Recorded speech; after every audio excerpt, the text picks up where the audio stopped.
উপস্থিত আমন্ত্রিত ওলামায়ে কেরাম ও অতিথিবৃন্দ, শ্রোতা হিসাবে যারা এসেছেন, চলে গেছেন, আসছেন, নারী পুরুষ আবাল বৃদ্ধ বনিতা নির্বিশেষে সকলকে জানাচ্ছি আন্তরিক শুভেচ্ছা, ভালোবাসা, প্রেম, মোবারকবাদ, ধন্যবাদ, সাধুবাদ, স্নেহাশিস যথাক্রমে শ্রেণীগতভাবে। আলহামদুলিল্লাহ, আমি আরবিতে আল্লাহর প্রশংসা আদায় করে নিয়েছি, তথাপিও আমি একজন পিওর বাঙালি, ওই জন্য বাংলাতে আল্লাহর প্রশংসা আদায় করছি যে মহান রব আমাদেরকে দুনিয়াবি কাজ, কথা, দুনিয়াবি খারাপি সমস্ত কিছু থেকে বিরত রেখে সুন্দর একটি মজলিসে বসে দিনের কথা আলোচনা শোনার তৌফিক দান করেছেন। ওই জন্য সকলেই বলি আলহামদুলিল্লাহ। অতঃপর বিশ্ব বরেণ্য নেতা, বহিপ্লবিক প্রণেতা, সৈয়দুল মুরসালিন, ইমামুল আম্বিয়া জনাবে মুহাম্মদ রাসূলুল্লাহ সাল্লাল্লাহু আলাইহি ওয়াসাল্লামের উপর অজস্র দরুদ শান্তির ধারা বর্ষিত হোক। আল্লাহুম্মা আমিন, আল্লাহুম্মা সাল্লি আলাইহি। হিসাব অনুযায়ী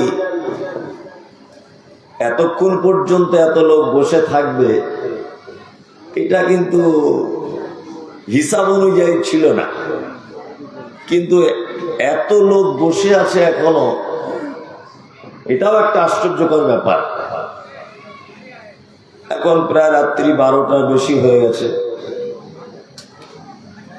আমি এসেছি, আমার পূর্বে অনেক বক্তারা বক্তব্য রেখেছেন এবং খুব উন্নত মানের আলোচনা হয়েছে, আমিও শুনেছি কম বেশি। আমি এত রাত্রিতে কি আর বলবো, ছোট্ট বেশ একটি বিষয়ের উপরে আপনাদেরকে কিছু বলবো। সেটা হচ্ছে পৃথিবীতে ভালো মানুষ কারা, তাদের গুণ কি এবং তাদের পুরস্কার বা কি। সারা পৃথিবীতে দেখবেন একটি জিনিসের খুব বেশি কম্পিটিশন চলছে, আমাকে ভালো হতে হবে। বৌমা কম্পিটিশনে নেমেছে, আমি শ্বশুরের কাছে ভালো বৌমা হব। আবার দেখবেন জামাই কম্পিটিশনে নেমেছে, আমি আমার শাশুড়ির কাছে ভালো জামাই হব। শ্বশুরও কম্পিটিশন করছে, আমার বড় বৌমার কাছে আমি সব থেকে ভালো শ্বশুর হব। একজন স্কুলের মাস্টার, উনিও কম্পিটিশন করছেন যে আমার 30 জন শিক্ষকের ভিতরে আমি সব থেকে ভালো শিক্ষক হব। এক কথায় সারা পৃথিবীতে আমাকে ভালো হতে হবে। আমি এখন বক্তব্য রাখছি, আমার আগে বক্তব্য রেখেছেন হেদায়েতুল ইসলাম ভাই, তার আগে রাখছিলেন কারি ইয়াসিন সাহেব। আমার মনে কিন্তু একটা জিনিস কাজ করছে যে আমার আগেও জুতো কিন্তু মারাত্মক বক্তব্য রেখেছে আর আমাকে শেষের দিকে দিয়েছে, আমাকেও ভালো কিছু বক্তব্য রাখতে হবে। মানে এটাও একটা কম্পিটিশন, সারা পৃথিবীতে আমাকে ভালো হতে হবে, এই প্রতিযোগিতা চলছে। কিন্তু আমরা এমন এক জায়গাতে এই কম্পিটিশন চালিয়ে যাচ্ছি যেখানে কোশ্চিন কালে কোনোদিন ভালো সার্টিফিকেট পাওয়া সম্ভব নয়, কোনোদিন নয়। কারণ পৃথিবীতে ভালোর মানদণ্ড হিসাবে আমরা দুটি জিনিসের দিকে লক্ষ্য রাখি। এক, বর্তমানে তার অবস্থান কোন পর্যায়ে। দুই, তার অর্থনৈতিক পরিস্থিতিটা কেমন। এই দুটো জিনিস দিয়ে আমরা একটা মানুষকে ভালো নির্ণয় করি। আমি এক কলম লেখাপড়া জানি না, কিন্তু আমি ভোটের সময় তৃণমূল পার্টিতে দাঁড়িয়েছিলাম, আমি এখন এমএলএ হয়েছি। আমি লেখাপড়া জানি না, আগে আন্ডার প্যান্ট পরে ঘুরতাম, আমার কোনো যোগ্যতা নেই, কিন্তু এলাকায় একটু মোস্তানি করতাম, 2-4টা লোককে মার্ডারও করে দিয়েছি। আমার একটা বিশাল নাম, আমি টিকিট পেয়ে গেছি, আমি এখন তৃণমূল পার্টির বিধায়ক। আপনি দেখতে পাবেন আমাকে সব স্টেজে প্রধান অতিথি হিসাবে ডাকবে, দেখবেন আপনি, দেখবেন না? দেখবেন। আমাদের সুতি থানার এমএলএ সাহেব আসছেন, মমতাজুল ইসলাম, প্রধান অতিথি, অথচ আমার কোনো যোগ্যতা নেই। তার মানে আমাকে মানুষ ভালো মনে করেছে আমার অবস্থানের দিকে লক্ষ্য রেখে। আমি বর্তমানে কোন পদে আছি, তাই না? আর একটা অবস্থান আপনাকে দেখাই। আপনি বিয়ে করেছেন তো, আপনার শাশুড়ির 4টে জামাই, আপনার শাশুড়ি, আপনি সব থেকে কমজুরি জামাই, ফেরি করেন ওই উত্তর 24 পরগনার বারাসাতের দিকে ফেরি করেন। আর 3টে জামাই কিন্তু খুব ধনী। আপনার শাশুড়িকে জিজ্ঞেস করা হলে যে আপনার কোন জামাইটা ভালো, ও এক চান্সে যে জামাইটার টাকা বেশি, যার মেয়েকে 2তলা বাড়ি উপহার দিতে পেরেছে, 20 ভরি গয়না করে দিতে পেরেছে, ও তার নাম বলবে এই জামাইটা আমার সব থেকে লক্ষ্মী জামাই, ও বলবে। শাশুড়ির কথা বাদ দেন, আপনি আপনার পরিবারের দিকে দেখুন। আপনার মা দেখবেন আপনার ওই ভাইয়ের ছেলেকে বেশি কোলে নিয়ে ঘুরে, যে ভাইয়ের অবস্থা ভালো, টাকা পয়সা বেশি।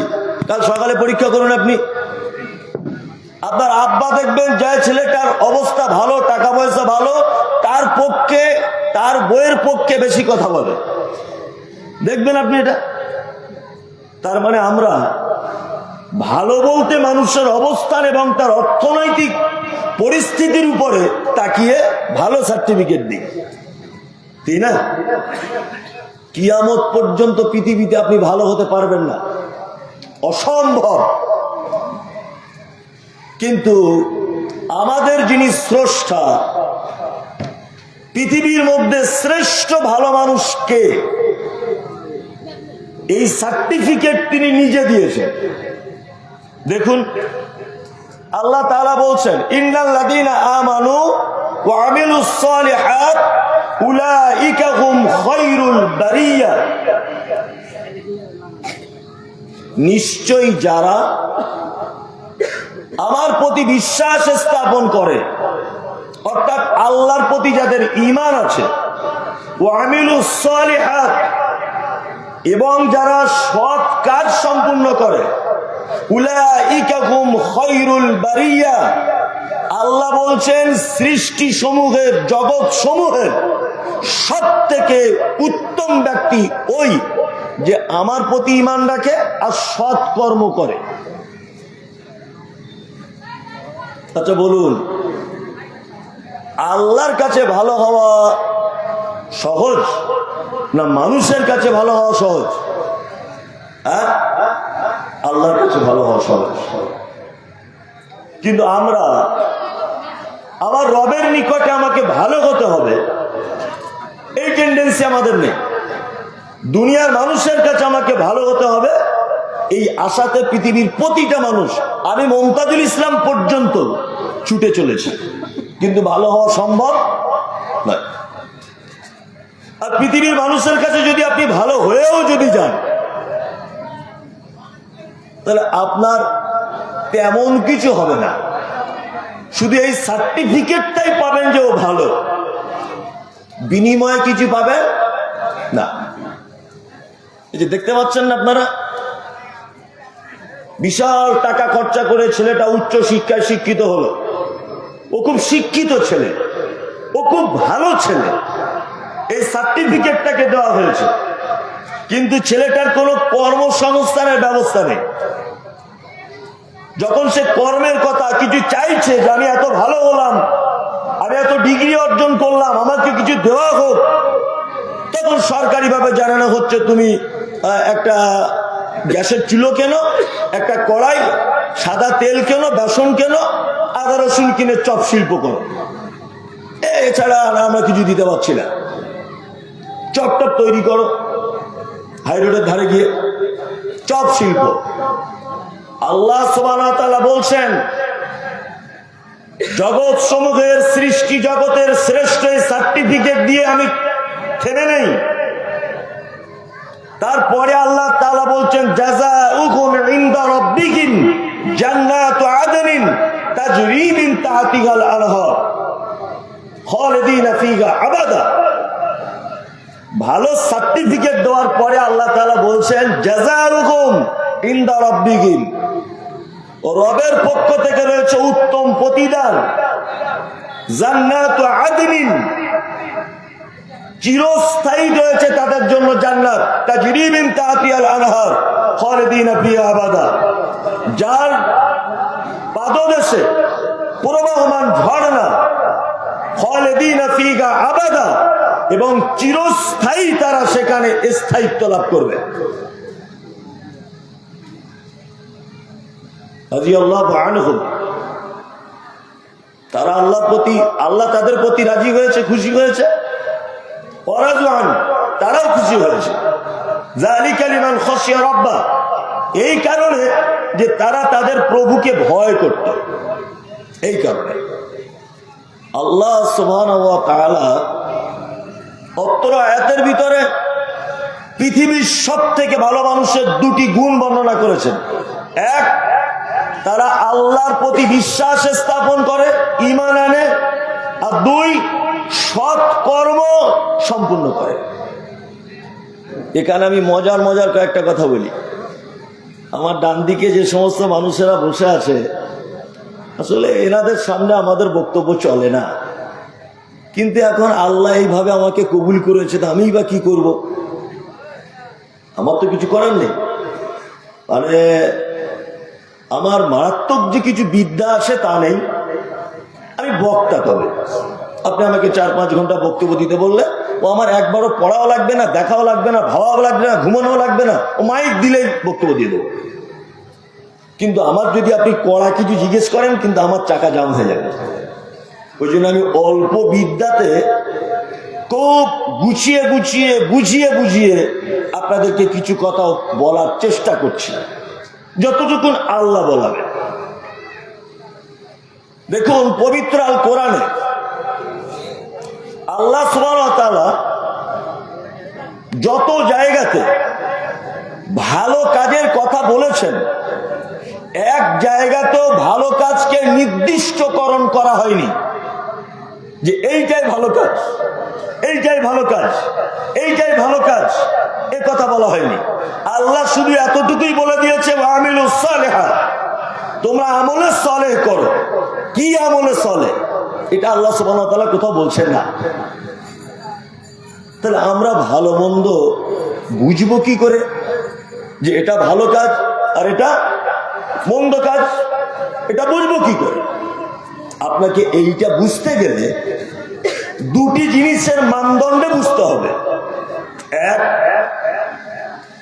আপনি কোনো কাজ করার পরে যদি নিজে আনন্দ অনুভব করেন, তৃপ্তি অনুভব করেন, নিজে যদি শান্তি অনুভব করেন, তাহলে বুঝে নিতে হবে ও কাজটা অবশ্যই ভালো কাজ। আর কোন কাজ করার পরে যদি আপনি নিজে যদি দুঃখিত হন, নিজেকে নিজের কাছে যদি অপমানিত মনে করেন, তাহলে আপনি বুঝতে পারবেন যে ওটা অবশ্যই খারাপ কাজ। কি বলছি, বুঝতে পারছেন? তাহলে আল্লাহ সুবহানাহু ওয়া তাআলা পবিত্র আল কোরআনে যত জায়গাতে তিনি ভালো কাজ করার কথা বলেছেন, নির্দিষ্টকরণ কিছু করে নেই। এবার আমি আপনাদেরকে কয়েকটা কথা বলি। আমরা মনে করি যে ভালো কাজ মনে হয় শুধু মানুষের সঙ্গেই করা যায়, মানুষের সঙ্গেই করা যায়। আচ্ছা, মাঝখানে আরেকটা কথা বলি।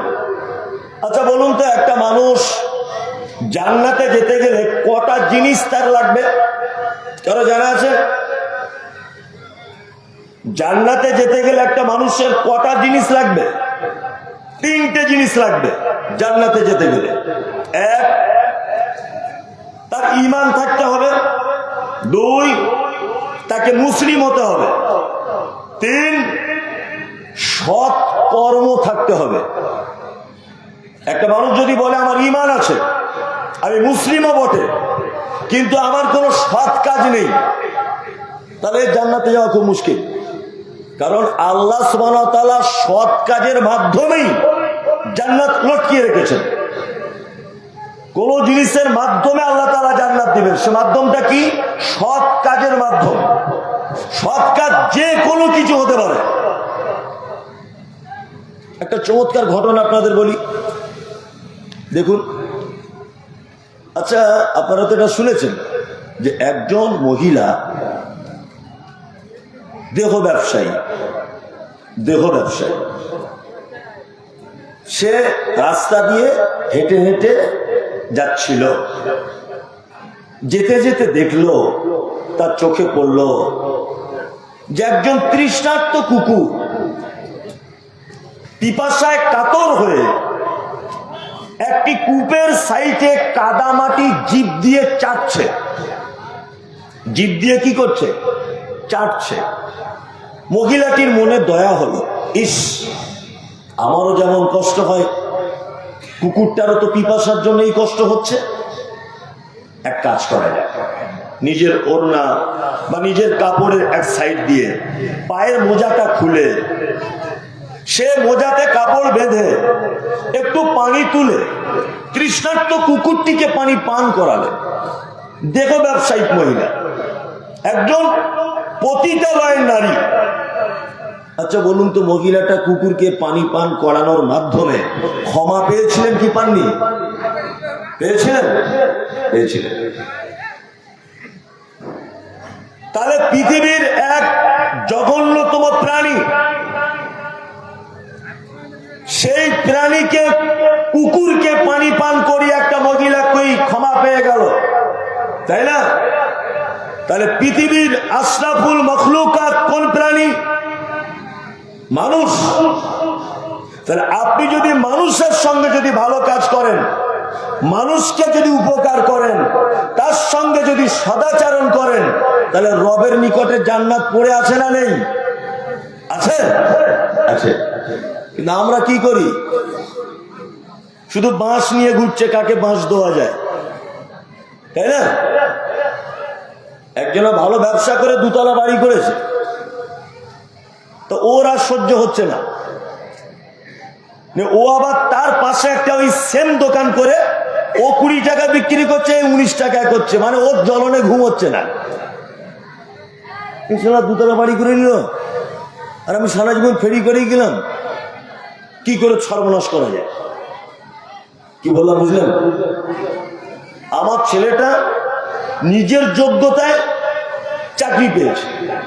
আমার ছেলেটা পাড়ায় দেখছি কিছু লোক, তারা চায়ের দোকানে এখানে ওখানে বলে বেড়াচ্ছে, ও কি চাকরি এমনি পেয়েছে, ওর সঙ্গে অমুক মন্ত্রীর হাত না, ওই জন্য ঘুষ দিয়ে করে নিয়েছে।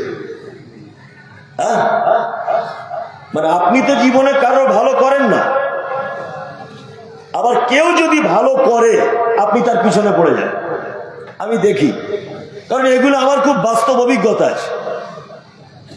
আমাদের গ্রামে, যে গ্রামে আমি বসবাস করি, আমাদের গ্রামে 19 থেকে 20টা ক্লাব আছে। বড় গ্রাম, 19 থেকে 20টা ক্লাব। আমি যেখানে বসবাস করি, হেদায়েতুল্লাহ ভাই জানেন, আমার বাড়ি ওর বাড়ি বেশি দূর ডিস্টেন্স নয়, 15-20 কিলোমিটারের ডিস্টেন্স। আমার আগে যিনি বক্তব্য রাখছিলেন, ওনাকে জিজ্ঞাসা করবেন, আমি যেখানে বসবাস করি 40 কিলোমিটারের ভিতরে কোনো প্রতিষ্ঠান নেই আহলে হাদিসদের, কোনো প্রতিষ্ঠান নেই। 40 কিলোমিটারের ভিতরে আহলে হাদিসদের কোনো প্রতিষ্ঠান নেই। আমাদের গ্রামে 19টা ক্লাব, 4-5টা পার্টি অফিস, কত কিছু আছে। ক্যারাম বোর্ড খেলা হয় চায়ের দোকানে, মনে হয় এই 10 জায়গা আছে। আমি চিন্তা ভাবনা করলাম যে এখানে একটা কোরআন শিক্ষার ব্যবস্থা করলে হয় না? একটা মাদ্রাসা তৈরি করলাম। মাদ্রাসা যেদিন থেকে তৈরি করেছি, সেই দিন থেকে যারা আমাকে দেখলে সালাম করত, যারা আমাকে দেখলে বুকে জড়িয়ে ধরতো, বলছি চাচা কি ব্যাপার? বলছে কিছুই না। তার মানে আমি বুঝতে পারছি যে এটা মাদ্রাসা না করে একটা মদের দোকান করলে সুবিধা হতো, এই সুবিধা হতো। ব্যান্ডবিতে মাদ্রাসা আছে, এখানে একটা মহিলা বানাত তৈরি করা হয়েছে। যিনি তৈরি করেছেন উনি এতদিন পর্যন্ত খুব ভালো লোক ছিল আপনার কাছে, আর যখন উনি একটা কোরআন শিক্ষার ব্যবস্থা করেছেন, এক শ্রেণীর মানুষ তাদের জন্মই মনে হয়েছে যে কি করে ওর বিরোধিতা করা যায়, কি করে ওটা তুলে দেওয়া যায়, কি করে ওর মানে সর্বনাশ করা যায়, এই চিন্তা ভাবনাতে রাতে ওরই ঘুম হয় না। এরকম লোক আছে না নেই? আপনাদের মুর্শিদাবাদে নেই, আমাদের ওদিকে আছে। আপনাদের এখানে আছে এটা আমি বলবো না। তার মানে কি, ভালো কাজ করে যেতে হবে, যে ভালো কাজই হোক। কি বলছি বুঝতে পারছেন? এবার আপনাদেরকে আমি আর একটা কথা বলবো।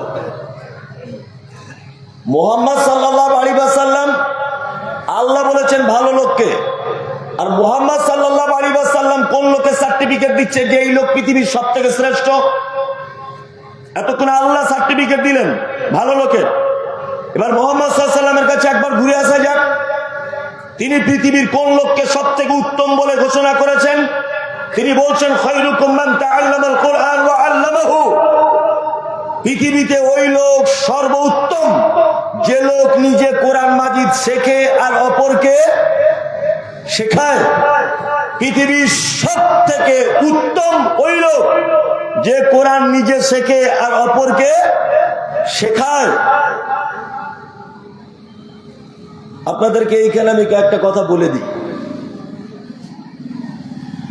আল্লাহ এবং তার রাসূল যে সমস্ত ব্যক্তিদের, যে সমস্ত আমলকারীদের উত্তম বলেছেন, সেই সমস্ত কাজে 70 বেশি না কম? এটা বলুন, 70 বেশি না কম? বেশি। আপনি এতদিন পর্যন্ত নামাজ পড়তেন না, আপনি কাল থেকে নামাজ পড়ুন। 4 দিন পরে ছোটখাটো একটা ভুল করেছেন, ও প্রথমেই টার্গেট করবে, সারা নামাজ পড়িস আবার এটা করিস, এটা বলবে। আপনি এতদিন দাড়ি রাখেননি, আপনি কাল থেকে দাড়ি বড় বড় করে দেন, কোনো একটা ত্রুটি হলে ও এটাই বলবে, দাড়ি ওরা লোক এরকম কাজ করে, এতদিন রাখেনি, ওর কোনো অসুবিধা ছিল না। তার মানে পৃথিবীতে যত ভালো কাজ আছে আপনি যদি করতে যান, তাহলে তার বাধার সম্মুখীন হতে হবে কি হবে না? হবে। তার একটা জ্বলন্ত প্রমাণ আপনাদেরকে আমি দিচ্ছি। এক, আল্লাহ সুবহানাহু ওয়া তাআলা আদম আলাইহিস সালামকে তৈরি করলেন, জান্নাতের ভিতরে রাখলেন। আদম আলাইহিস সালাম জান্নাতের ভিতরে উসপিস উসপিস করছে, মানে সুস্থ নেই, সুস্থ নেই। ইন্নাল্লাহা আলিমুন বিযাতিস সুদূর, আল্লাহ অন্তরের কথা জানে। আল্লাহ বুঝতে পারছে জান্নাতের মতো জায়গাতে এর ভালো লাগছে না, এর একটা বউ দরকার। বউ ওর হাড্ডি থেকে তৈরি করলেন কাকে? হাওয়া আলাইহিস সালামকে, তাই না? তৈরি করে জান্নাতের ভিতরে রাখলেন। বিস্তারিত ঘটনা আমি একদম কেটে কুটে দিয়ে বলছি না। আল্লাহ তাআলা বললেন যে জান্নাতের ভিতরে তোমরা দুজন থাকবে, সমস্যা কিছু নেই। তবে ওই যে গাছটা দেখতে পাচ্ছ, ওই গাছ, ওই গাছের ফলটা খেয়ে নিও না, ও ধারে পাশে যাওয়ার দরকার নেই। আর জান্নাতের ভিতরে ছিল কে? এই যে মিস্টার ইবলিস, ও আছে সঙ্গে। ওর যা কাজ, শয়তানের যা কাজ, ও ফুসলে ফাসলে এদিক ওদিক করে বলছে ফল খাবি না, খেয়ে নে, তোরা বেশি করে খেয়ে নিবি, ওই জন্য মানা করে দিয়েছে মনে হয়। খাওয়া একটা দুটো কিছু হবে না, খা। ও চক্রান্ত করেছে, ওই জালে ফেঁসে গিয়ে ফল খেয়ে নিয়েছে। আল্লাহ তাআলা বলছে জান্নাত থেকে বার হয়ে যা, সব চল বাপ এখান থেকে। আদম আলাইহিস সালামকে পাঠিয়েছিলেন কোথায়? ভারতে। যদি বলেন শ্রীলঙ্কায়, আরে গোলাম হোসেন তখন শ্রীলঙ্কা ভারতের মধ্যে ছিল। ভারতবর্ষে পৃথিবীর প্রথম মানব, প্রথম নবী আদম আলাইহিস সালাম এসেছিলেন। 2, হাওয়া আলাইহিস সালামকে ফেলা হয়েছিল কোথায়? জিদ্দাতে, একজন ভারতে আর একজন জিদ্দা, দুজন দুই দিক দিয়ে দোয়া করছে, রব্বানা যালামনা আনফুসানা ওয়া ইল্লাম তাগফির লানা ওয়া তারহামনা লানাকুনান্না মিনাল খাসিরিন। বারবার যখন দোয়া করছে, আল্লাহ ভুল করেছি, অত্যাচার করেছি, ক্ষমা করে দাও, আমাদের প্রতি দয়া করো, বারবার যখন দোয়া করছেন, আল্লাহ দোয়া কবুল করেছিলেন কি করেননি? দোয়া কবুল করে নিয়েছিলেন। দোয়া কবুল করার পরে আল্লাহ তাআলা দুজনকে ক্ষমা করে দিয়েছিলেন। এবার আল্লাহ সিদ্ধান্ত নিচ্ছেন যে তোমাদের দুজনকে পৃথিবী নামক জায়গাতে পাঠানো হবে। আদম আলাইহিস সালাম তখন মনে মনে ভাবছে যে একবার তো কোন রকম ক্ষমা পেয়ে আবার এলাম, তা আবার যদি পৃথিবীতে পাঠানো হয় তাহলে শয়তান তো ছাড়া আছে, তাহলে আর মনে হয় চান্স হবে না। এর চক্রান্ত তো খুব বড় চক্রান্ত। আদম আলাইহিস সালামের মনের অবস্থা আল্লাহ বুঝতে পেরে বলছেন, আদম তোমাকে একটি কিতাব দেওয়া হবে, তোমাকে একটি কিতাব দেওয়া হবে, টেনশন করো না। এই কিতাব অনুযায়ী যদি তুমি পৃথিবীতে জীবন যাপন করো, শয়তান তোমাদের পথভ্রষ্ট করতে পারবে না। এখন শয়তান দেখছে, আচ্ছা তাহলে কিতাব দেওয়া হচ্ছে, কেতাবটারই আগে পরিবর্তন করব। কেতাব তো ভুলভাল ঢুকিয়ে দেবো কেতাবের ভিতরে, দেখি আদম কি করে। ওই জন্য শয়তান চক্রান্ত করেছে, কেতাব পরিবর্তন করতে হবে। ওই জন্য একটা কথা জেনে রাখুন যে আদম আলাইহিস সালাম থেকে শুরু করে ঈসা আলাইহিস সালাম পর্যন্ত যত নবী এবং রাসূলদেরকে কিতাব বা সহিফা দেওয়া হয়েছে, শয়তান চক্রান্ত করে প্রতিটা কিতাব পরিবর্তন করতে সক্ষম হয়েছে। ঈসা আলাইহিস সালামের কাছে যে কিতাব দেওয়া হয়েছিল তার নাম কি? ইনজিল। বর্তমান খ্রিস্টান ভাইরা সেটাকে বাইবেল বলে ব্যবহার করে এবং তাদের দাবি এটা ওই বাইবেল যেটা ঈসার উপরে অবতীর্ণ করা হয়েছিল। ইতিহাস খুলে দেখবেন বাইবেল ইয়ারমিক ভাষাতে অবতীর্ণ করা হয়েছিল, পরবর্তীতে ট্রান্সলেট করা হয়েছিল হিব্রু ভাষাতে। বর্তমানে যে বাইবেল চলে এটা খ্রিস্টান যাজকদের নিজস্ব তৈরি করা বাইবেল, কারণ সেই যিশু অর্থাৎ ঈসা আলাইহিস সালামের কাছে যে ইনজিল এসেছিল ও ইনজিল নেই, ওটা পরিবর্তন হয়ে গেছে। আর আল্লাহ ও কিতাবকে মানে প্রতিষ্ঠিত করে রাখবেন এ ওয়াদা, এ প্রতিশ্রুতি কোথাও দেননি। শয়তান ঈসা আলাইহিস সালাম পর্যন্ত যত কিতাব এসেছে সব পরিবর্তন করে দিয়েছে। তারপরে মুহাম্মদ সাল্লাল্লাহু আলাইহি ওয়াসাল্লামের কাছে কিতাব কি? আল কোরআন। আল কোরআন এসেছে। এবার শয়তান ভাবছে তাহলে আমার তো কাজ শেষ, মুহাম্মদ সাল্লাল্লাহু আলাইহি ওয়াসাল্লাম তো শেষ নবী, তাহলে এর কিতাবটা পরিবর্তন করে দেবো, যেমন হোক করে দুই চারটা আয়াত এদিক ওদিক করে দেবো। সবার তো করে দিয়েছে। আল্লাহ কোরআনে আয়াত অবতীর্ণ করলেন, ইন্না নাহনু নাযালনা যিকরা ওয়া ইন্না লাহু লাহাফিজুন। কিতাব আমি অবতীর্ণ করেছি কোরআন, আর এর সংরক্ষণের দায়িত্ব আমি আল্লাহ নিজে নিচ্ছি। এইবার তখন শয়তান দেখছে তো মারাত্মক গেঁড়াকল, আল্লাহ নিজে দায়িত্ব নিচ্ছে মানে তো এটা পরিবর্তন করা যাবে না। তারপরেও আমি চেষ্টায় কমতি রাখবো না, অন্তত পক্ষে শুভেন্দু অধিকারীকে তো একবার দেখি, যদি ওকে দিয়েও হয়, অন্তত দিলীপ ঘোষকে একবার লাগাই, যদি কোরআনের কিছু আয়াত পরিবর্তন করা যায়। অসীম সরকারকে একবার লাগাই, যদি কোরআন পরিবর্তন করা যায়। অমিত বাবুকে একবার বলে দেখি, যদি কোরআন শিক্ষাটা বন্ধ করা যায়। কি বলছি বুঝতে পারছেন না? শয়তান আজও পর্যন্ত চেষ্টা চালিয়ে যাচ্ছে কোরআন পরিবর্তন করতে হবে, কোরআন পরিবর্তন করতে হবে। আর আজও পর্যন্ত কোরআনের বিপক্ষে মানুষ লেগে আছে না নেই? আছে, আছে। বাংলাদেশ থেকে এসেছে, এখনো ভাষা পরিবর্তন করতে পারেনি। অসীম সরকার না কি না আগে বাউল গান গাইতো, দেখেছেন? দেখেছেন? কিছুদিন আগে একটা বক্তব্য রাখছে, বলছে কোরআনটা ভারতবর্ষ থেকে তুলে দেওয়া দরকার, এটা মাদ্রাসা মসজিদে ফালতু পড়িয়ে লাভ কি? বলছে কেন? বলছে এটা বিদেশের ভাষায় এদেশে ফালতু চালিয়ে লাভ কি হবে?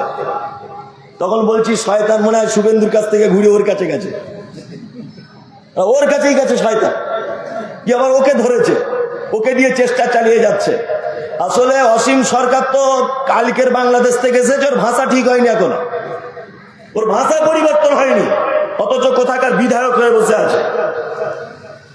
আপনি হয়তো জানেন না, সারা পৃথিবীতে 57টি দেশ আছে মুসলিম দেশ, 23টি দেশ আছে যে দেশে রাষ্ট্রীয় ভাষা হচ্ছে আরবি। 23টি দেশ পিওর আরবিতে তারা কথা বলে। তার মানে আরবি ভাষাটা পৃথিবীর কটা দেশে চলে? 23টি দেশে চলে।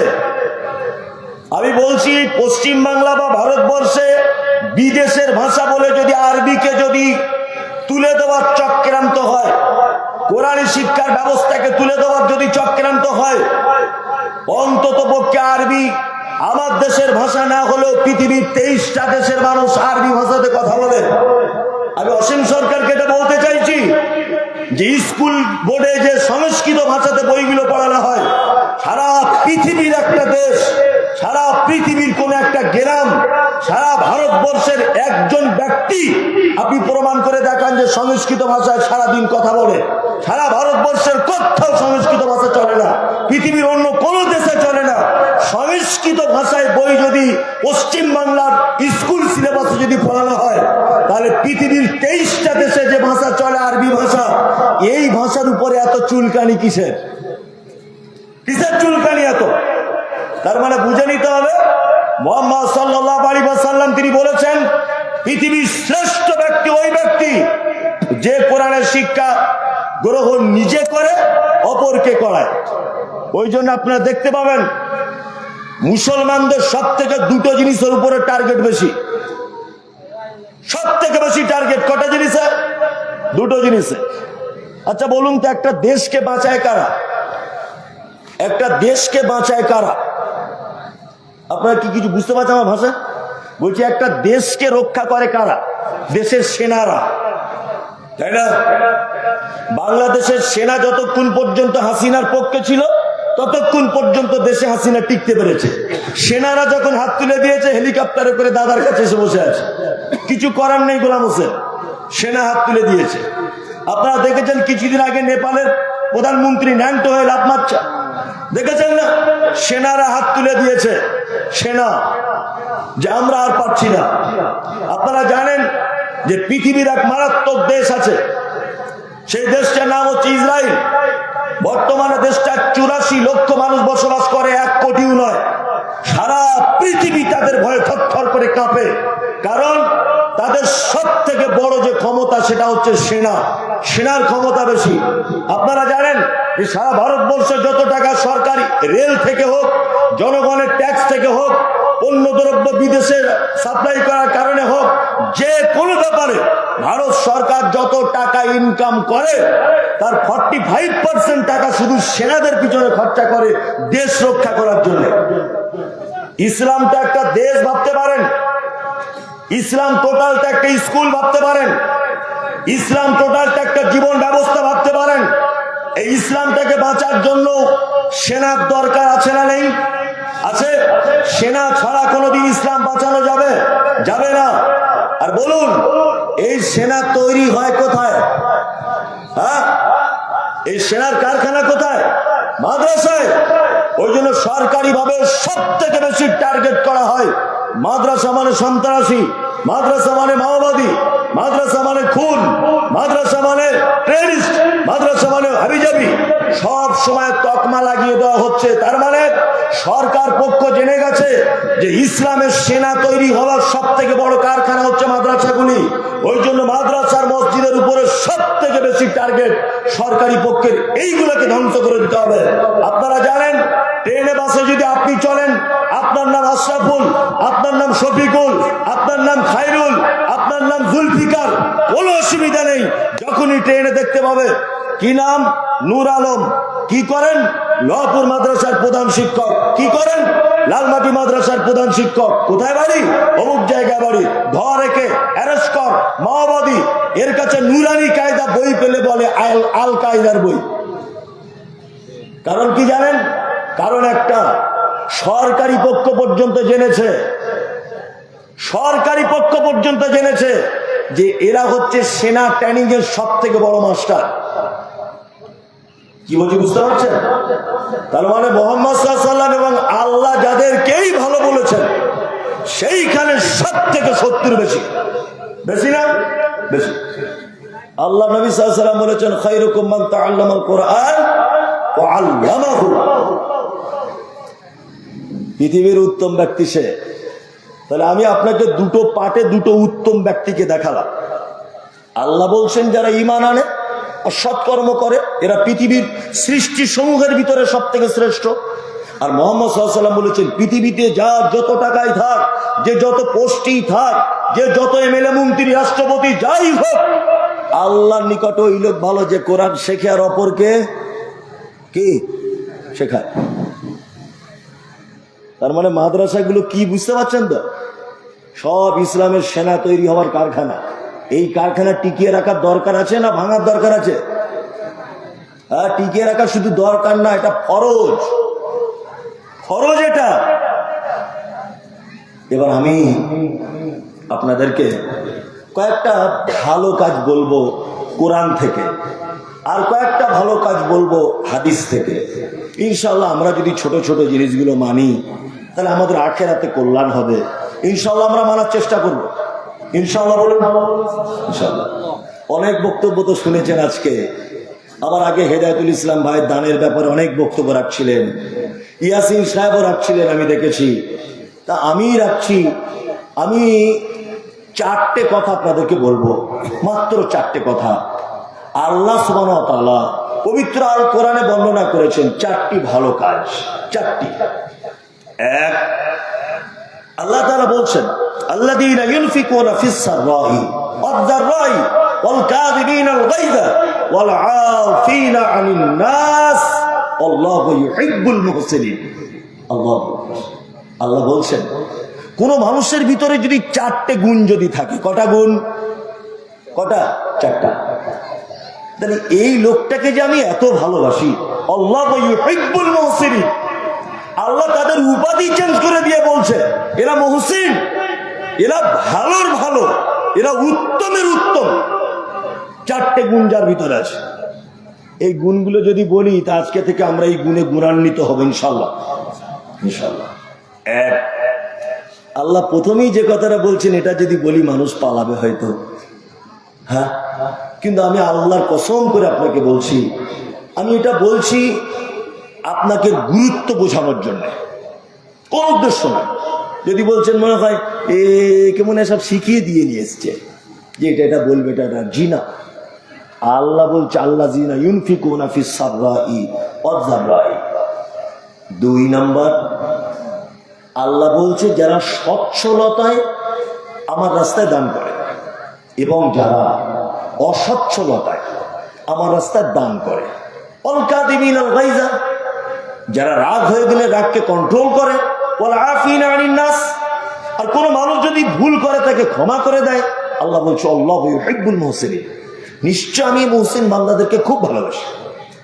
কটা গুণ বলা হলো? চারটে। এক নাম্বার গুণ কে? যারা সচ্ছলতায় দান করে, অসচ্ছলতায় বিপদে পড়লেও যারা দান করে। প্রথমে আল্লাহ দানের কথা বলছে। দানের গুরুত্ব সম্পর্কে যদি আপনাকে আমি বলি 10-15 মিনিট শুনুন, দেখুন কত মজাও লাগবে আর কত জ্ঞান আপনি পাবেন। আচ্ছা, পৃথিবীতে কিছু ভুল আছে, যে ভুলগুলোর জরিমানা দুনিয়াতেই দিতে হবে। দুনিয়াতে, আখেরাতে বা মরার পরে হবে তা নয়, দুনিয়াতেই সে ভুলগুলোর ক্ষতিপূরণ দিতে হয়। আছে না এরকম কিছু ভুল? আছে। আপনাকে আমি কয়েকটা ভুল দেখাই।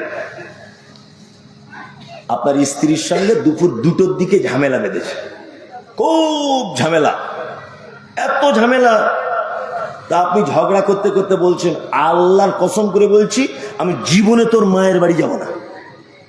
এটা বলেছেন কখন? দুপুর 2টায়। সারাদিন মুখ মাখামাখি চলছে, ও এর দিকে তাকায় না, ও ওর দিকে তাকায় না, ভাত চাইছে তা এইরকম করে ছুঁড়ে মারছে। মানে কোন যা হয় আর কি, আমাদেরও হয়, শুধু আপনাদের একাতা নয়, সবারই হয় কম বেশি। নিয়ে রাতের বেলা শুয়েছে, ও এদিক ফিরে এদিক ফিরে, মানে কেউ কারোর দিকে তাকাতাকি নাই। তা আল্লাহর পক্ষ থেকে তো একটা ভালোবাসার জিনিস স্ত্রী, তা রাতের বেলা এদিক ওদিক করতে করতে করতে করতে মোটামুটি আবার ভালোবাসার প্রেম জমে উঠেছে। সারা রাত ভালো কাটলো।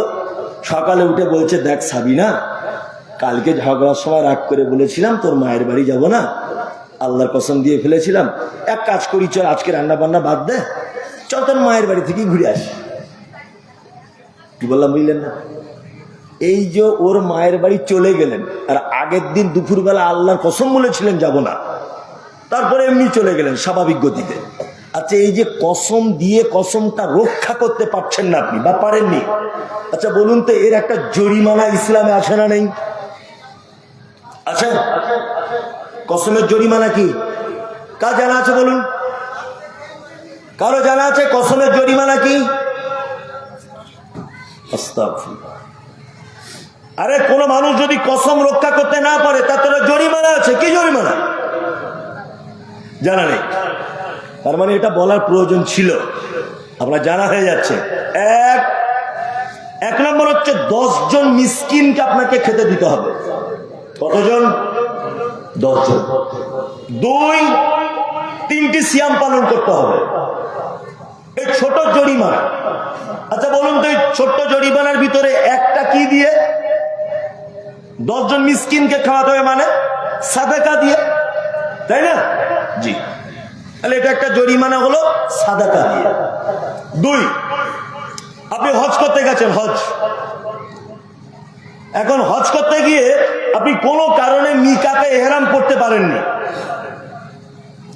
সাফা মারওয়া সাই করতে পারেননি, কোনো কারণে আপনি কুরবানি দিতে পারেননি, কোনো একটা কারণে মিস করেছেন, আপনার জরিমানা আছে। কি জরিমানা? মক্কায় থাকা অবস্থাতে আপনাকে সাদাকা করতে হবে। সাদাকা করার সুযোগ যদি না থাকে তাহলে মক্কায় অবস্থানরত অবস্থাতে 3টে সিয়াম পালন করতে হবে। বাড়িতে ফেরত আসার পরে আবার 7টা করতে হবে। টোটালে 10টা রোজা জরিমানা, আর প্রথম জরিমানা হচ্ছে সাদাকা। কি বলছি বুঝতে পারছেন? তাহলে এটা একটা ভুলের জরিমানা কি দিয়ে হলো?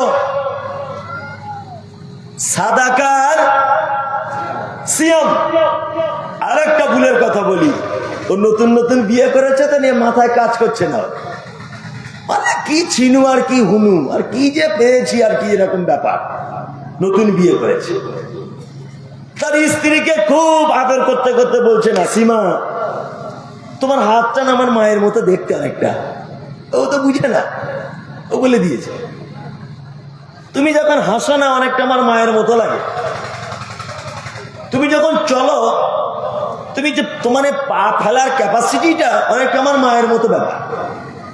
ওর স্ত্রীর অঙ্গ প্রত্যঙ্গ গুলো মায়ের সঙ্গে তুলনা করে দিয়েছে। আচ্ছা বলুন তো এটা পাপ কি পাপ নয়? পাপ। এটা কত বড় পাপ, যদি এটা ওজন করা হয় তা পাল্লার দড়ি ছিঁড়ে যাবে।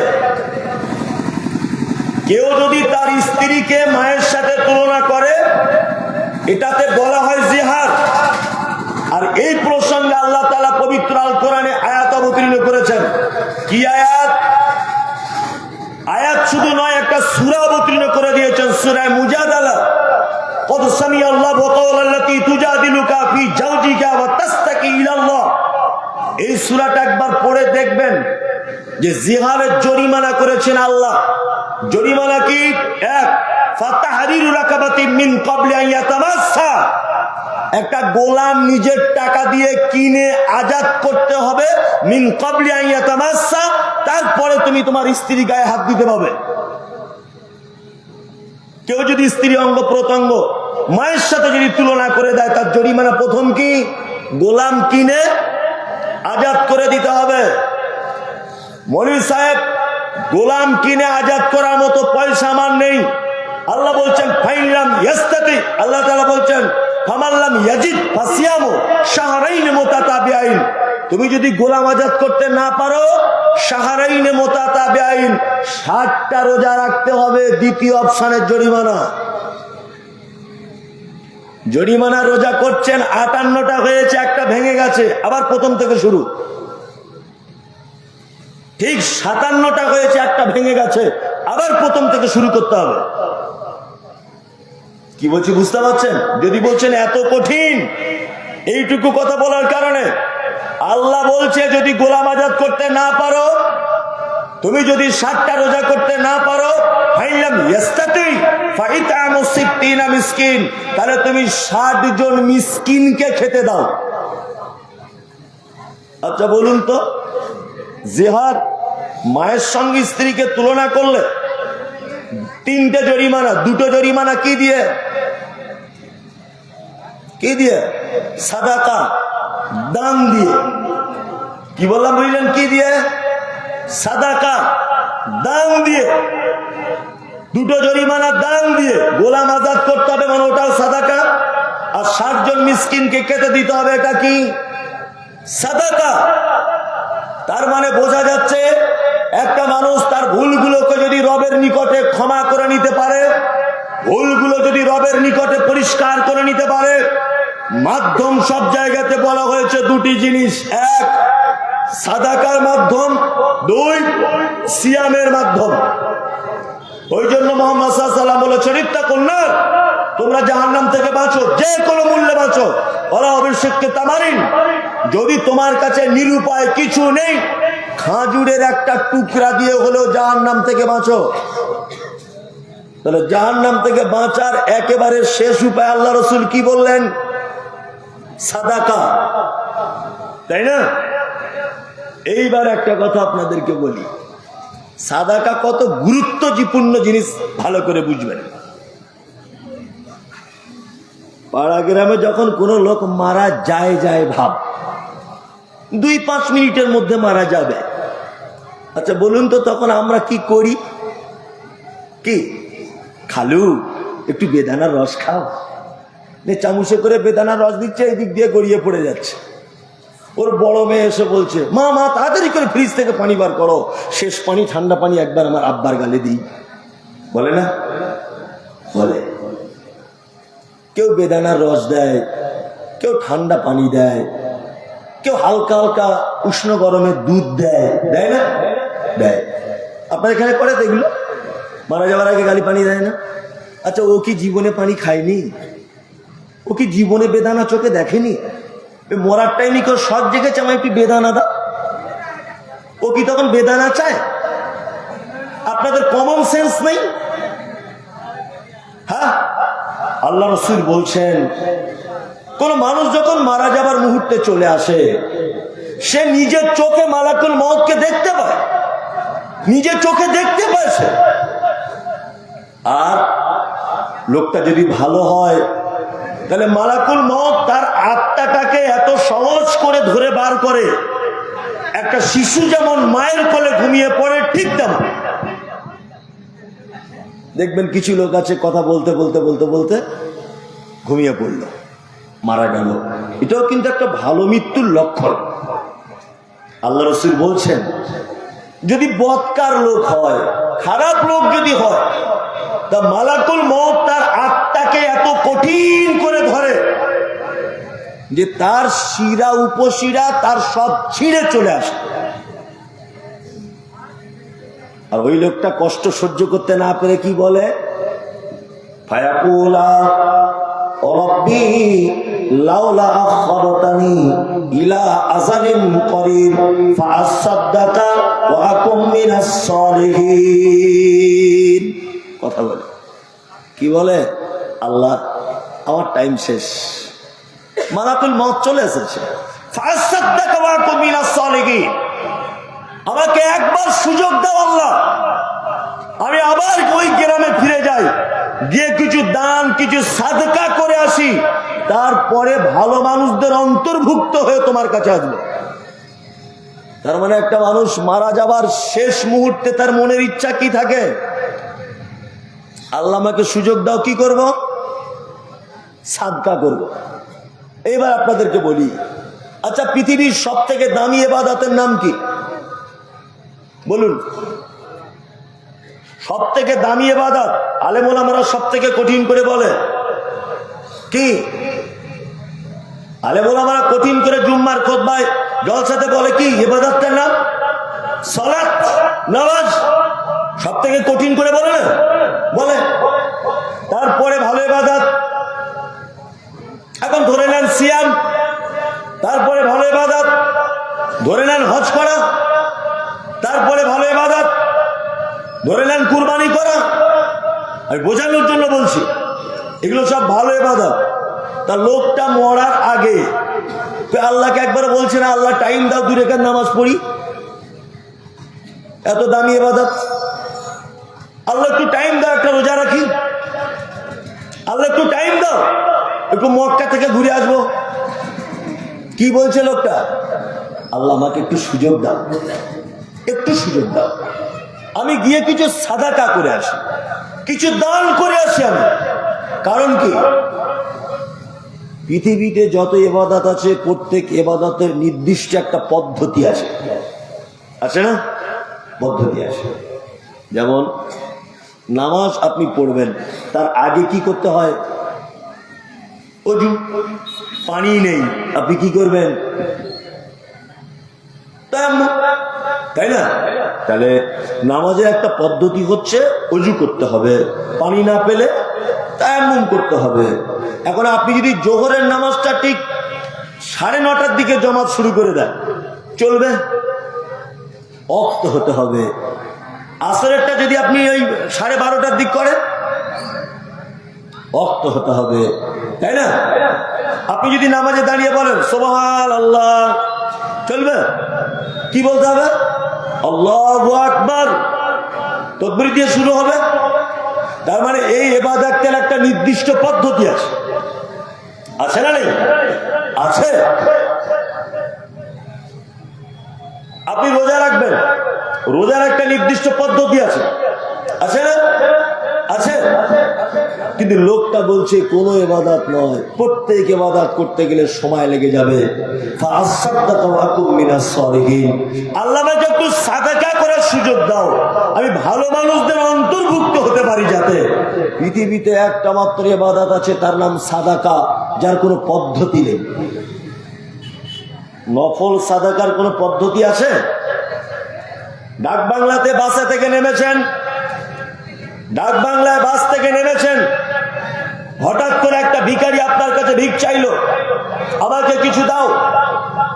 আপনি তাকে জিজ্ঞাসা করতে পারেন না তোমার বাড়ি কোথায়, আপনি তাকে জিজ্ঞাসা করতে পারেন না তুমি কোন কাস্টের লোক, আপনি তাকে জিজ্ঞাসা করতে পারেন না যে তোমার ভিক্ষার কারণ কি। আল্লাহ রাসূলের হাদিসের দিকে দেখুন, তিনি বলছেন উপরের হাতটা ভালো, নিচের হাত খারাপ। আপনি এক কাজ করতে পারেন, সেটা কি? সেটা হচ্ছে আপনি নিচের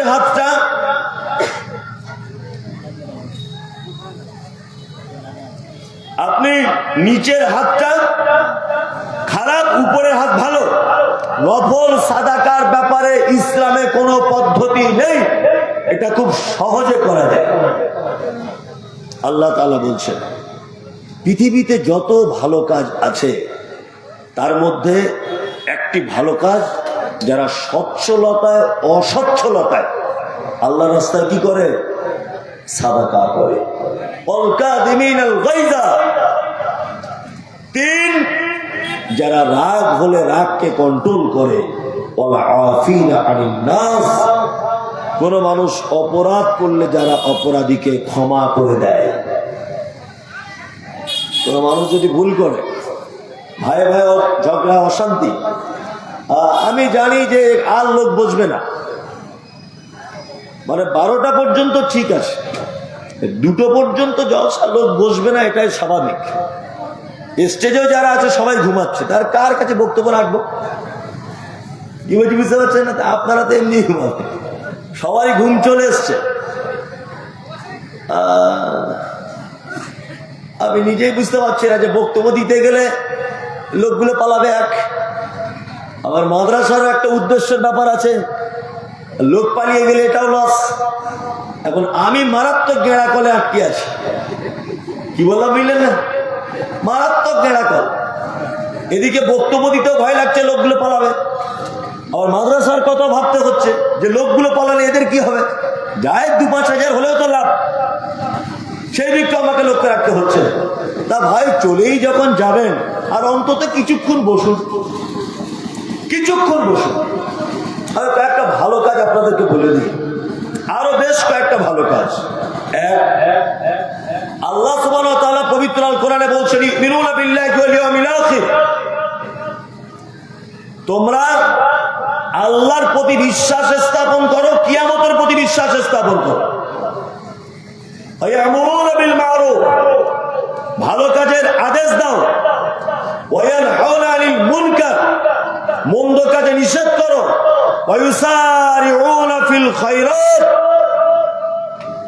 আর তোমরা ভালো কাজের জন্য দৌড়ঝাঁপ করো। উলাইকা মিনাস সালিহিন, আল্লাহ বলছে এরাই তো সৎকর্মশীলদের অন্তর্ভুক্ত। এরা কি সৎকর্মশীলদের অন্তর্ভুক্ত। এখানে আল্লাহ তাআলা 5টা গুণ বলেছেন, শেষ গুণ বলেছেন ইউসারিউনা ফিল খায়রাত, যারা ভালো কাজের জন্য দৌড়ঝাঁপ করে। আমি শুনে খুব খুশি হলাম যে এখানে মহিলা মাদ্রাসা করা হয়েছে। আমার মনে হয় পৃথিবীতে যত কঠিন কাজ আছে, সারা পৃথিবীতে যত কঠিন কাজ আছে, সব থেকে কঠিন কাজের ভিতরে একটা কঠিন কাজ মহিলা মাদ্রাসা চালানো। কারণ আমি নিজে ভুক্তভোগী বলে এগুলো জানি। পোলট্রির মুরগির ফার্ম করা আর মহিলা মাদ্রাসা করা অনেকটা একরকমের। ছেলেদের মাদ্রাসা হলে তবুও বাবা এই 4 বস্তায় কেউ চাল পাঠিয়েছে, একটু মাথায় করে ভিতরে ঢোকাতো, এটা সম্ভব। মাদ্রাসার জ্বালানি শেষ হয়ে গেছে, গাড়ি করে এসেছে, গাড়িটা ঢুকছে না, চল সবাই মাথায় করে নিয়ে ঢোকা, সমস্যা নেই। মহিলা মাদ্রাসা মানে রান্না করে একদম গালের কাছে তুলে দাও, ও খাবে, ওকে বার করলে আবার কৈফিয়ত দিতে হবে পর্দার খেলাফ। কি বলছি বুঝতে পারছেন না? পর্দার খেলাফ। একটা পুরুষ শিক্ষিত হলে একটা পরিবারের উপকার হয়, ভালো করে বুঝবেন। একটা পুরুষ যদি শিক্ষিত হয় তাহলে একটা পরিবারের উপকার হয়, আর একটা নারী যদি শিক্ষিত হয় একটা জাতির উপকার হয়। কি বলছি বুঝতে পারছেন? সব থেকে বড় কথা হচ্ছে আমাদের সমাজে একটা জিনিসের খুব বড় অভাব, সেটা কি? ভালো মায়ের অভাব। ভালো মায়ের অভাব। সারা পৃথিবীতে যারা জ্ঞানীদের শীর্ষে আছেন তাদের ইতিহাসগুলো যদি আপনি একবার দেখেন, তাহলে তাদের ইতিহাসের সব থেকে বড় অবদান মায়েদের, সব থেকে বড় অবদান। ইমাম বুখারী উনি তো জন্মের পর থেকে কোন একটা অসুখের কারণে চোখ দুটো হারিয়ে ফেলেছিলেন, তাই তো স্যার? চোখ দুটো চলে গিয়েছিল, অন্ধ হয়ে গিয়েছিল, চোখে দেখতে পেতেন না। উনি কার দুয়ার বরকতে চোখ ফিরে পেয়েছিলেন জানা আছে? মায়ের। আপনারা জানেন যে সারা পৃথিবীর যত মনীষীদের জীবনী আমরা পড়ি বা বাচ্চাদেরকে পড়াই, প্রতিটা মনীষীদের পিছনে তাদের মায়েদের অবদান অনেক অনেক বেশি। সমাজে ভালো মা তৈরি হবার কারখানা কোথায়? কোথায়? মাদ্রাসা। আমি মনে করি বর্তমান যা যুগ জামানা, মেয়েকে মাদ্রাসায় ভর্তি করা ছাড়া তাকে ভালো থাকা খুব বড় কঠিন। আপনার মেয়ে ভালো হলেও 5 জনে ভালো থাকতে দেবে না। আর আপনি তো কর্মব্যস্ত মানুষ, সারাদিন কি আপনার মেয়ের পিছনে ঘুরবেন? এটা কি সম্ভব হবে? সম্ভব হবে না। তাহলে মাদ্রাসায় দিলে আপনার মেয়ে দ্বীনি শিক্ষার সঙ্গে যুক্ত থাকবে, মেয়ে হেফাজতে থাকবে। আপনিও বাপ হিসাবে কিয়ামতের মাঠে আল্লাহর দরবারে মুহাম্মদ সাল্লাল্লাহু আলাইহি ওয়াসাল্লামের সাথে জান্নাতে থাকার সৌভাগ্য লাভ করবেন। ওই জন্যে আমি একটা কথা বলি বারবার, দান করার অনেক জায়গা আছে, অনেক জায়গা। আচ্ছা বলুন তো উত্তম জায়গা কোথায়? মসজিদে। একজন বলছে মসজিদে, এটা খুব ভালো জিনিস মসজিদে দান করা। এবার আপনাদেরকে একটা জিনিস আমি দেখাই। আপনাদের গ্রামে মসজিদটা ঢালাই হবে, আপনি 5 কুইন্টাল রড দিয়েছেন, রড, মসজিদ ঢালাই হয়ে গেল। আচ্ছা এবার বলুন তো 5 কুইন্টাল রড, আপনার রড দিয়ে মসজিদটা ঢালাই দেওয়া, 100 বছর পরে হলেও এই মসজিদটা সংস্কার করার জন্য মসজিদের ছাদ ভাঙা হবে কি হবে না? হবে, হবে। তাহলে আপনার এই রডের লংজিভিটি কতদিন? 100 বছর। তারপরে দেখবেন এই রডগুলো ভাঙড়ির দোকানে বিক্রি হয়ে যাবে, যাবে না? যাবে। কিন্তু আপনি মহিলা মাদ্রাসায় 2000 টাকা দিয়েছিলেন, নিয়ে মাদ্রাসা কর্তৃপক্ষ 4টে বিছানা কিনেছিল ধরে নেন। সেই বিছানাতে বসে 10টা মেয়ে কোরআন মাজিদ তেলাওয়াত করেছে, তার মধ্যে 2টো মেয়ে কোরআনের হাফেজ হয়েছে, তারা মা হয়েছে, তার বেটাকেও সে কোরআন শিক্ষা দিয়েছে। সে যে বাড়ির বৌমা হয়েছে সেই বাড়ির 5 জন মহিলাকে কোরআন শিক্ষা দিয়েছে। সেই বাড়ির মহিলারা আজ জায়গায় বিয়ে হয়েছে, সে আরো 5 জনকে কোরআন শিক্ষা দিয়েছে। আচ্ছা বলুন এইভাবে কোরআন শিক্ষার সিলসিলা কিয়ামত পর্যন্ত জারি থাকবে কি থাকবে না? থাকবে। মসজিদে রড দিলে লংজিভিটি 100 বছর, মসজিদে পাকা দান লংজিভিটি 20 বছর, মসজিদে ইট দান লংজিভিটি 100 বছর। 100 বছর পর্যন্ত সাদকার জারিয়া নেকি পেতে পারেন। কিন্তু পৃথিবীতে একটি মাত্র জায়গা আছে যেখানে আপনি 1 টাকা দিয়ে সহযোগিতা করলে কিয়ামতের আগের দিন পর্যন্ত আপনার নেকি হতেই থাকবে, এই সিলসিলা জারি চলতেই থাকবে। কি বলছি বুঝতে পারছেন তো? ওই জন্য আপনাদেরকে বলি যে কোথাও আপনার টাকা ব্যয় করেন না করেন, অন্তত পক্ষে কোরআন শিক্ষার ব্যবস্থা যেখানে, সেটা ছেলেদের মাদ্রাসা হোক, মেয়েদের হোক, যেখানেই হোক সেখানে ব্যয় করবে। কারণ এটা একটা সাদকায়ে জারিয়ার মারাত্মক বড় একটা মাধ্যম, মারাত্মক বড় মাধ্যম। কি বলছি বুঝতে পারছেন? বলছে কাগজটা দেন, ওটা তো বলা হয়নি, সেনা তো রাগ করবে। এখন তো আবার মানুষ তো মহিলাদের পক্ষ থেকে 9,591 টাকা দ্বিতীয় দফা। বাহ, আলহামদুলিল্লাহ, আল্লাহুম্মা সাল্লি আলাইহি আল্লাহুম্মা বারিক আলাইহি। সত্যি দ্বিতীয় দফা মানে প্রথম দফাতে নিশ্চয় বেশি হয়েছে। আর রহিমা বিবি উনি দিয়েছেন 500 টাকা। আলহামদুলিল্লাহ, রহিমা বিবি 500 টাকা। যারা এখানে বসে আছেন, আমি আর একটা কথা বলছি, এই কথাটা গুরুত্ব সহকারে শুনে বুঝে তবে যাবেন। আচ্ছা বলুন,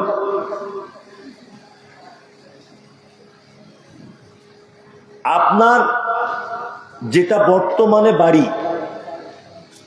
যে বাড়িতে আপনি বসবাস করেন, এই বাড়িটা আগে কার ছিল? আপনার বাবার। তার আগে কার ছিল? দাদুর, তাই না? তার আগে তার বাপে। ধরে না 5 পুরুষ আগেকার একটা লোক কবর থেকে এখন উঠে এসেছে, ধরে না, এসে আপনাকে বলছে যে ঘর থেকে তোরা সব নাম, এই জমি আমার ছিল। আচ্ছা বলুন, কোন লোক কবর থেকে উঠে যদি এ কথা বলে, তার পিঠের চামড়া থাকবে? তাকে আমরা কি বলবো? যে এই ঘরটা যে তোর ছিল, তুই প্রমাণ কর। এটা আমরা বলবো কি বলবো না? তা ও প্রমাণ করতে পারবে? মানুষ মারা গেলে তো জমির সমস্ত কাগজপত্র পরিবর্তন হয় না? হয়। তার মানে ও কোনোদিন আর পরিবর্তনের কাগজ দেখাতে পারবে না যেটা আমার ছিল, কিন্তু অরিজিনাল ওর ছিল। ও প্রমাণ করতে পারবে না। আচ্ছা, আপনাদের গ্রামে যে মসজিদটা, এই মসজিদের জায়গাটা কেউ দান করেছিল না কেনা জায়গা? বয়স্ক লোকেরা জানা থাকলে বলুন। এই যে মসজিদটা, এই মসজিদটার জায়গা কেনা হয়েছিল না কেউ দান করেছিল? দান করেছিল। যে দান করেছিল তার নাম আব্দুল্লাহ, ধরে নেন। এখন আব্দুল্লাহ 1000 বছর পর কবর থেকে উঠে এসছে, ধরে নেন। উঠে এসে যদি বলে যে এই মসজিদের জায়গাটা আমার ছিল, তা বলুন আব্দুল্লাহ এটা প্রমাণ করতে পারবে কি পারবে না? পারবে? পারবে। কারণ ওটা 5000 বছর হলো জমির দলিল ওটাই থাকবে। এই জমির দাতা হচ্ছে আব্দুল্লাহ। মসজিদের সম্পত্তি আর কারো নামে পরিবর্তন চলবে না, হবেও না। কিন্তু আপনার যে জমিতে বসবাস করেন এটা আপনার বাপের ছিল, বাপ মারা গেছে, পরিবর্তন হয়ে আপনার। তার আগে দাদুর ছিল, ওটা পরিবর্তন হয়েছে আপনার। 4-5 পুরুষ আগের মানুষ এলে সে আর প্রমাণ করতে পারবে না।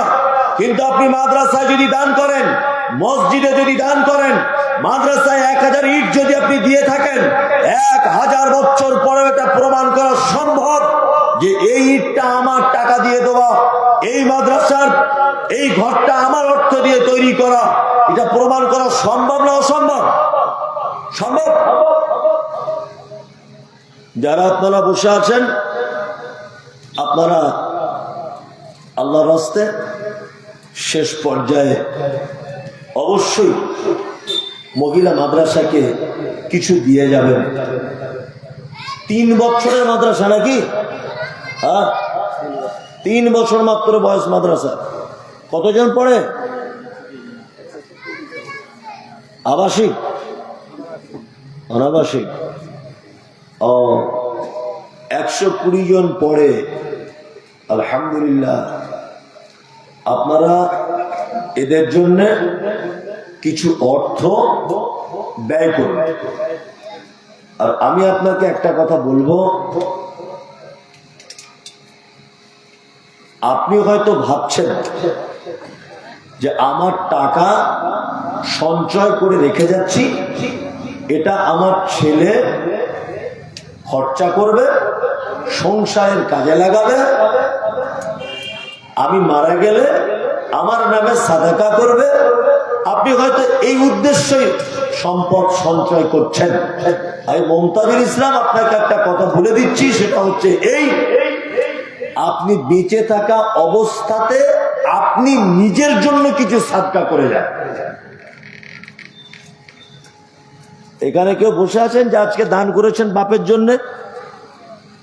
আছেন কেউ? বলুন যে আমি আমার আব্বার জন্য দিয়েছি, এখন আমি চাইবো না। কেউ আছেন যে এখন আমি আমার আব্বার জন্য? আপনি দিয়েছেন আপনার আব্বার জন্য? একজন দিয়েছে। আর কেউ দেননি আপনার আব্বার জন্য? দেননি। এই লোকটাও দিয়েছে। তার মানে আপনার আব্বার জমিতে বসবাস করছেন আপনি, আর সে কবরে শুয়ে আছে। জানি না কোন আযাবের ভিতরে গ্রেফতার হয়ে আছে কিনা। সে আজকে রাতে আর্তনাদ করে বলছে, আল্লাহ আমার ছেলেকে এত সম্পদ দিয়ে এলাম, মাদ্রাসার জন্য কালেকশন হচ্ছে, আমার জন্য একটু কি তার দয়া হয় না? সে কি একটু সাদাকা আমার জন্য করতে পারে না? সে যেমন কবরে এরকম বলছে, আপনি তেমন কবরে একদিন এইভাবে বলবেন। ওই জন্য বলছি, যাদের আব্বা মা মারা গেছে, আব্বা মা বেঁচে আছে, আপনারা আল্লাহর রাস্তায় কিছু সাদাকা করুন, তাদের জন্য করুন, কিছু সাদকা করুন। সব আদায়কারীদের, বক্তাদেরকে কিছু কিছু করে কালেকশন করতে হবে, তাছাড়া মাদ্রাসা চলবে না। একজন দিয়েছেন 2200 টাকা। আল্লাহুম্মা সাল্লি আলাইহি আল্লাহুম্মা বারিক আলাইহি। কেউ আছেন ভাই? আপনি আপনার আব্বা মায়ের জন্য কিছু সাদকা করুন। আছেন কেউ? আপনি করেছেন, আবার করুন। আছেন? আচ্ছা, আপনি করেছিলেন, আবার একবার করুন। যে আমার পক্ষ থেকে 500 টাকা আমি আমার আব্বা মায়ের জন্য সাদকা করলাম। কেউ আছেন? আসলে একই জমিতে বারবার নাঙল চালানো তো ঠিক নয়। কত হাল চালাবে, সন্ধ্যা থেকে চলছে। এটা আমি বুঝি, টাকা কেউ দিবে না এটাও আমি জানি, কিন্তু আমাকে বলতে হবে যে যাতে কমিটি সাইডে গিয়ে আমাকে সেই দাম দিবে। তোমাকে নিয়ে এসেছিলাম, আদায়ের কথা বললে না হুজুর, কি বললাম বুঝলেন? মানে এক পুকুরে কতবার জাল টানবে। ইয়াসির একবার মারাত্মক জাল টেনে দিয়ে গেছে, হেদায়েতুল ইসলামের সাথে একদম সে গুজরি জাল মেরে দিয়েছে, মানে সে উকুল পর্যন্ত নাই। কি বলিস? এখন আমার জাল যতই ক্যাপাসিটির জাল হোক, মাল তো নাই, করবে কি করে? কি বলছিস? তাও 4-5 বার ঘুরিয়ে দেখছি, যদি একটা দুটো ভিতর দিয়ে পালিয়ে থাকে। ওই যেমন একটা 2200 ছিল, মেয়েদের ছিল, আপনাদের মনে হয় নেই নাকি? 100-200 টাকা অন্তত কিছু দেন, আমাকে মান সম্মানটা বাঁচান। আর কি বলবো, একেবারে খালি হাতে গেলে কেমন হচ্ছে না? দেন, একটু দেন, আল্লাহর রাস্তা দেন। আরে ভাই 200-100 শেষ, জলসা শেষ, আপনার 200-100 টাকা যা আছে তাই দেন, দেন। এই তো উনি 500 টাকা দিলেন। আসুন ভাই, আসুন, আসলে টাইমটা একটু অন্যরকম হয়ে গেছে তো, বসুন, সবাই দিয়ে যান। জি, সবাই দেন। ও, আপনারা কি চলে যাওয়ার নিয়ত করেই নিয়েছেন? আল্লাহ, হ্যাঁ, আচ্ছা, সবাই দেন। মহিলারা আপনারাও দেবেন, সবাই দেন, দেন, কিছু কিছু করে দেন, আল্লাহর রাস্তায় দেন। আল্লাহ আপনাদের মালে বরকত দিক। কারণ সাদাকা করলে মুসিবত থেকে দূরে সরে যায়, সাদাকা করলে অনেক বিপদ থেকে বাঁচা যায়। বিপদ থেকে যদি বাঁচতে চান তাহলে সাদাকা করুন। আর এই টাইমে তো সাদাকা করার দরকার, কারণ আল্লাহ একেবারে আসমানের নিচে চলে এসেছে যে বান্দা কে কি চাইছিস বল, আমি তাই দিতে প্রস্তুত। মায়েরা যারা আছেন আপনারা কিছু আল্লাহর রাস্তায় সাদাকা করুন, সকলেই দেন, কিছু কিছু করে দেন। আসুন, দেন, এই নেন, সকলেই দেন ভাই, দেন, দেন। যারা আছেন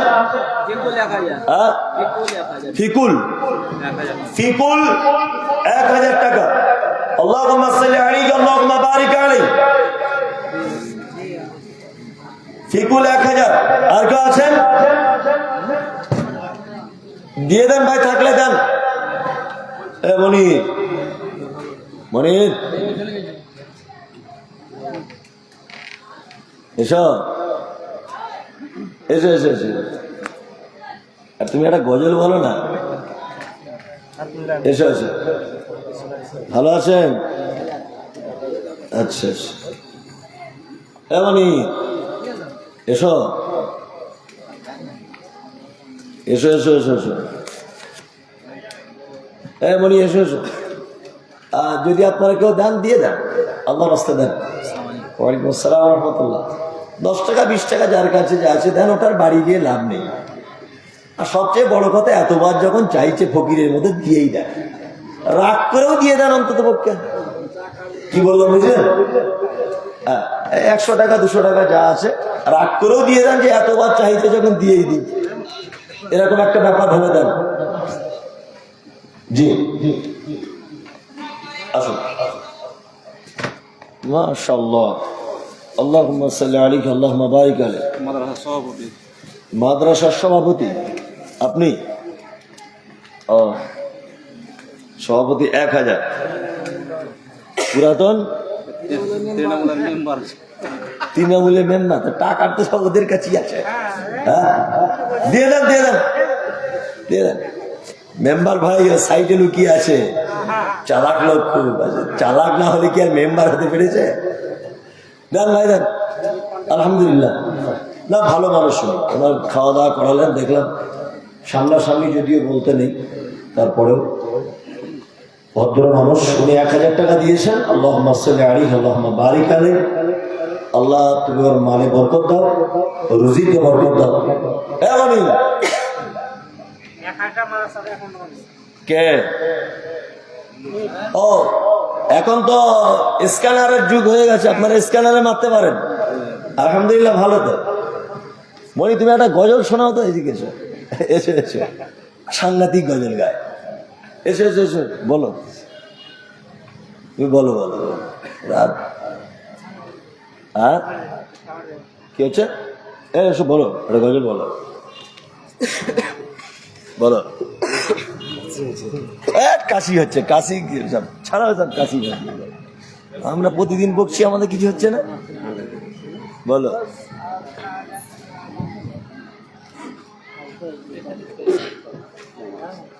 আসসালামু আলাইকুম ওয়া রাহমাতুল্লাহি ওয়া বারাকাতুহু।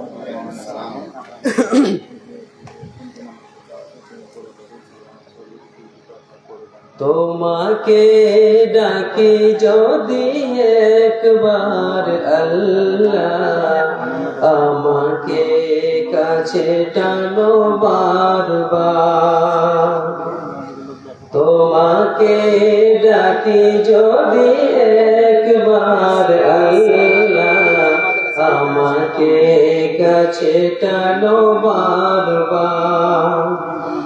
যদি পথ ভুলে যাই আমাকে দিও ঠাই, যদি পথ ভুলে যাই আমাকে দিও ঠাই, দিও দিশা এইটুকু আবদার আল্লাহ, আমাকে কাছে টানো বারবার।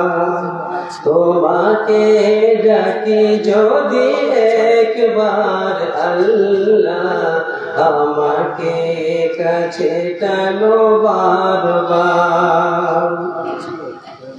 দুনিয়ার বুকে আমি এক মুসাফির, বলে যাই প্রতিদিন গুনাহের জাল।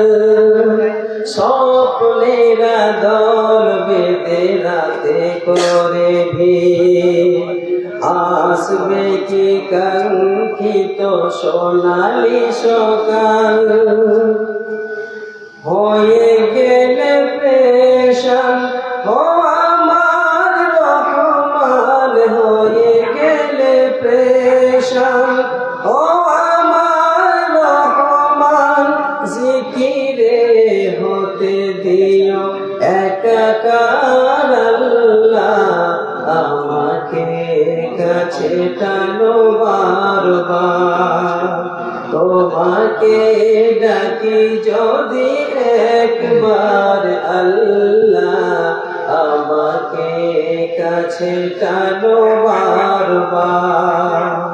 যদি পথ ভুলে যাই আমাকে দিও ঠাই, যদি পথ ভুলে যাই আমাকে দিও ঠাই, দিও দিশা এইটুকু আবদার আল্লাহ, আমাকে কাছে টানো বারবার। তোমাকে ডাকি যদি একবার আল্লাহ, আমাকে কাছে টানো বারবার। বিরহের ব্যথাগুলো ঝরে প্রতিদিন, তুমি ছাড়া কে বলো করে দেবে দূর। কলবে দাও ছেলে ইমানের নূর, তোমার দয়া জানি মগ সীমাহীন। বেলা শেষে কেউ নেই সান্ত্বনা তোমাতে, বেলা শেষে কেউ নেই সান্ত্বনা তোমাতে। তুমি ছাড়া নেই কেহ ও আমার আল্লাহ, আমাকে কাছে টানো বারবার। যদি পথ ভুলে যাই আমাকে দিও ঠাই, যদি পথ ভুলে যাই আমাকে দিও ঠাই, দিও দিশা এইটুকু আবদার আল্লাহ, আমাকে কাছে টানো বারবার তোমাকে ডাকি যদি একবার আল্লাহ আমাকে কাছে টানো বারবার। আসসালামু আলাইকুম। বলছি আপনাদের কি নিজস্ব ক্যামেরা হচ্ছে? বলে দিচ্ছি। মাদ্রাসার কি নাম দেখি।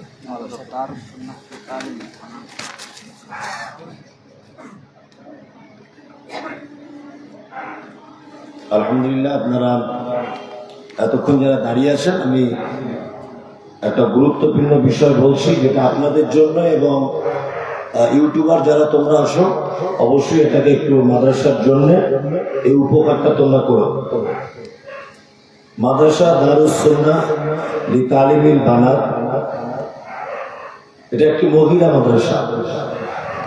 স্থানটা আপনারা সকলেই জেনে নেন, ডিহি গ্রাম, বাগানপাড়া, পোস্ট অফিস, দফাহাট, থানা সুতি, জেলা মুর্শিদাবাদ।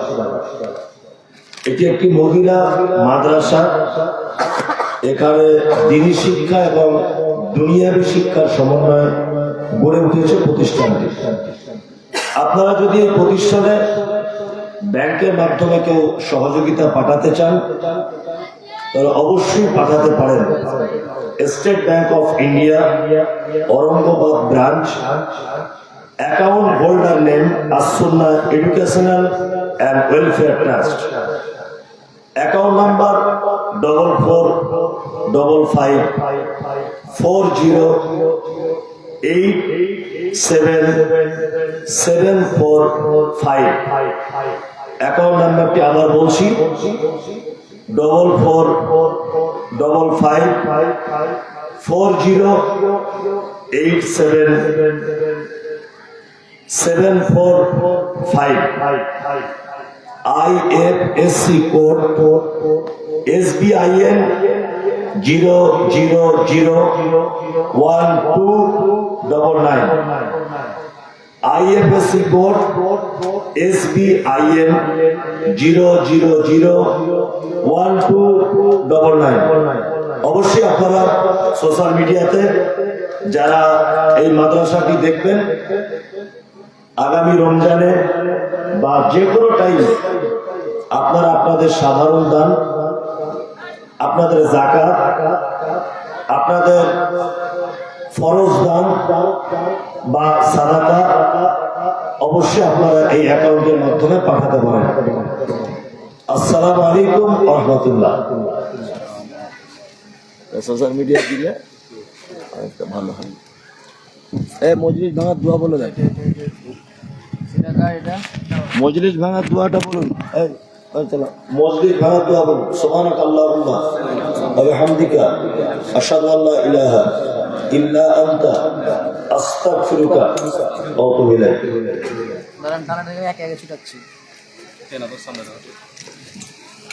এই বছরে পোকা হয়েছে।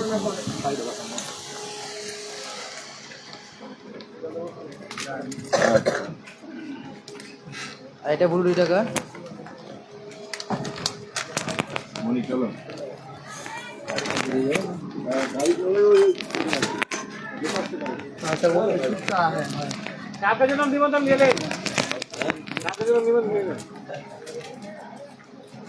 ছোট আছে, সিঙ্গেল আছে।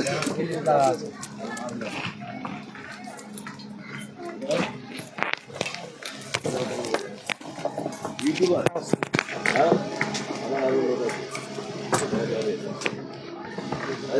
জি যাবে তো? জি যাও।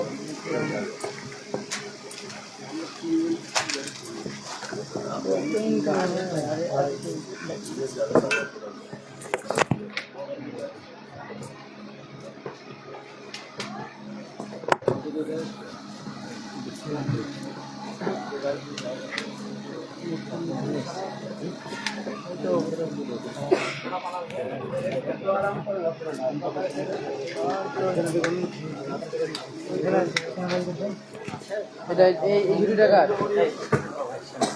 এখানে রেখে দাও।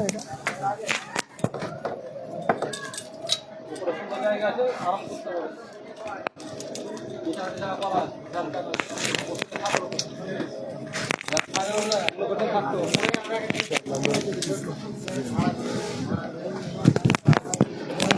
ওই মাসুদ ভাই দুটো ছাইরা ঢুনে পাইনা ভাই মাইকে বলো না মাইকটা চালু করে দাও তো। বলো তো ভাই মেলা হুন্দা ঢুনে পাইনা দুটা হ্যাঁ হ্যাঁ